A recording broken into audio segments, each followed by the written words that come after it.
ये घर बैठने वाली सरकार नहीं है। ये गांव गांव दरवाजे दरवाजे लोगों को देखने और उनकी समस्याओं का समाधान करती है। और हमको तो पता चला है कि ये लोग गांव गांव में झूठा प्रचार करने में भी लगा है। बोल रहा है कि ये वृद्धा पेंशन हम लोग दे रहे हैं, प्रधानमंत्री जी दे रहे हैं, राशन भी प्रधानमंत्री जी दे रहे हैं। अरे वाह, 16 रुपया प्रतिदिन दे करके पीएम किसान सम्मान योजना चलाते हैं। 16 रुपया में तो एक किलो नमक भी आज के दिन में नहीं मिलता। 16 रुपया में तो आदमी को मारने के लिए जहर भी नहीं मिलेगा, यह स्थिति है। और पीएम किसान सम्मान चला रहे हैं। ये घर बैठने वाली सरकार नहीं है। ये गांव गांव दरवाजे दरवाजे लोगों को देखने और उनकी समस्याओं का समाधान करती है। हमारे विपक्ष के लोगों से पूछिएगा जब वोट मांगने आएगा कि वृद्धा पेंशन तुम क्यों खा गया था 20 साल तक हम लोगों का, बुढ़ापे का लाठी छीन लिया उसका, और आज कैंपों में नहीं जा रहे।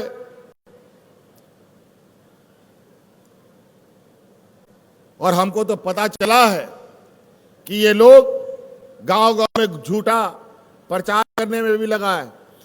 बोल रहा है कि ये वृद्धा पेंशन हम लोग दे रहे हैं, प्रधानमंत्री जी दे रहे हैं, राशन भी प्रधानमंत्री जी दे रहे हैं।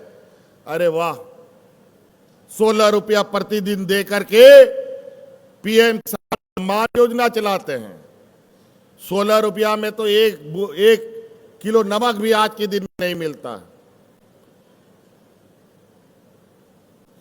16 रुपया में तो आदमी को मारने के लिए जहर भी नहीं मिलेगा, यह स्थिति है। और पीएम किसान सम्मान चला रहे हैं।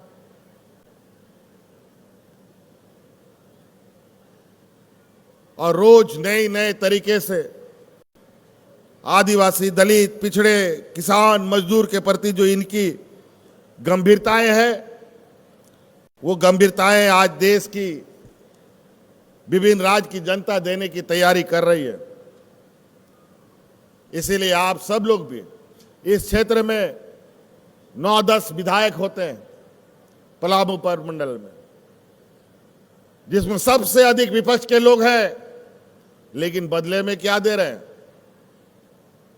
पूछिए इनसे, ये वृद्धा पेंशन किसने दिया, ये विधवा पेंशन किसने दिया, ये धोती साड़ी किसने दिया, ये हरा कार्ड में राशन कौन दे रहा है? पलामू प्रमंडल में सबसे अधिक सड़कें बन रही है। लगभग 1000 करोड़ रुपया से अधिक ग्रामीण सड़क और पीडब्ल्यूडी सड़क का निर्माण हो रहा है। मेरे पास तो अभी भी कई चीजों का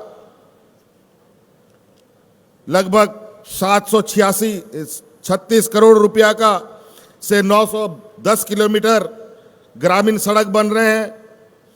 280 करोड़ रुपए की लागत से 210 किलोमीटर पीडब्ल्यूडी सड़क बन रहा है। इसके अलावा कई और सड़क बनने की तैयारी में है। नौडीहा ग्रिड का काम भी लगभग अंतिम चरण पर है। बिजली की व्यवस्था को भी याद कीजिए, 2014 में जब पलामू प्रमंडल अंधेरे के साए में रहता था, पहली बार रांची के ग्रिड से हमने ही जोड़ने का काम किया था। थोड़ी देर के लिए हम सरकार में थे और आज आपके विभिन्न जगहों पर ग्रिड, सब स्टेशन बन रहे हैं। आज सरकार किसानों के लिए बिरसा हरित ग्राम योजना चला रही है, मुख्यमंत्री पशुधन योजना चला रही है।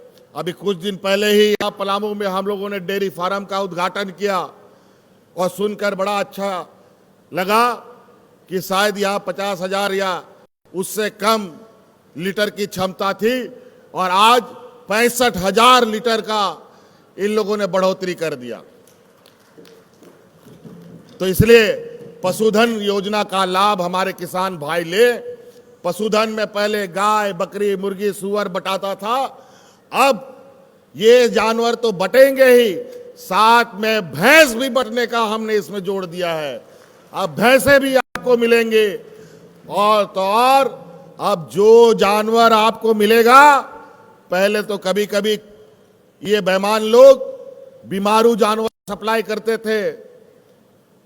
गाय, बकरी, मुर्गी, कोई भी जानवर मिलता था वो ऐसे बीमारियों से ग्रसित होता था और पैसा लूटता था ये लोग कि महीने 2 महीने के अंदर वो जानवर मर जाता था। लेकिन अब जो जानवर आपको मिलेगा वो सारा बीमाकृत जानवर मिलेगा, बीमा किया हुआ जानवर मिलेगा। अगर गलती से भी कोई जानवर मर गया तो उसका पूरा पैसा आपको इंश्योरेंस कंपनी देगी।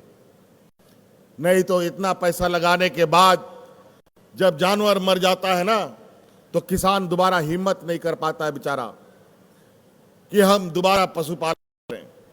लेकिन आपको निराश होने का जरूरत नहीं है और अपनी पारंपरिक व्यवस्था को छोड़ने का आवश्यकता नहीं है। और यही वजह है कि आज देश के अंदर देश की गलत नीतियों की वजह से हमारे आज किसान खेतीहर मजदूर बनने के लिए विवश हो रहे हैं। आज बेवक्त मौसम बारिश होने की वजह से आज किसान की हालत और उन कमर दिन ब दिन टूट रही है। लेकिन सरकार के पास कोई ऐसी नीतियां नहीं जिससे किसान मान सम्मान से जी सके, बल्कि किसान कैसे समाप्त हो इसके लिए नई नई रणनीति बनाई जाती है। लेकिन हम लोग किसान को किसी भी हाल में नहीं छोड़ सकते, उनके हर सुख दुख में हम लोग खड़े हैं। इसीलिए हम लोगों ने नए तरीके से इस बार पहली बार राज्य के अंदर हम लोगों ने नए तरीके से किसानों को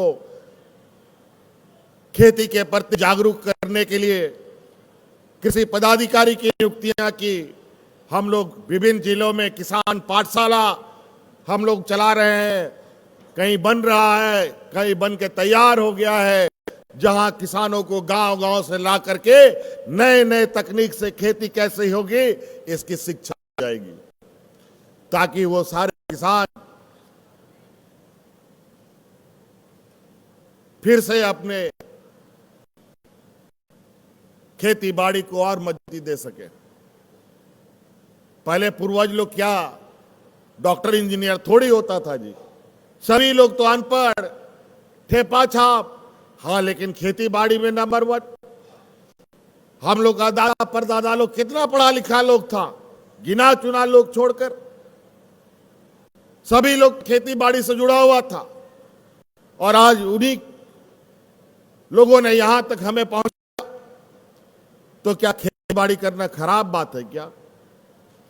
तो इसलिए किसानों के लिए भी योजना है, महिलाओं के लिए भी योजना है, दीदी बाड़ी योजना, फूलो जानो आशीर्वाद योजना, जहां पहले 10,000 रुपया दे करके सहायता दे करके रोजगार स्वरोजगार पैदा हो रहा था, आज 10,000 को बढ़ा करके हमने 50,000 रुपया कर दिया।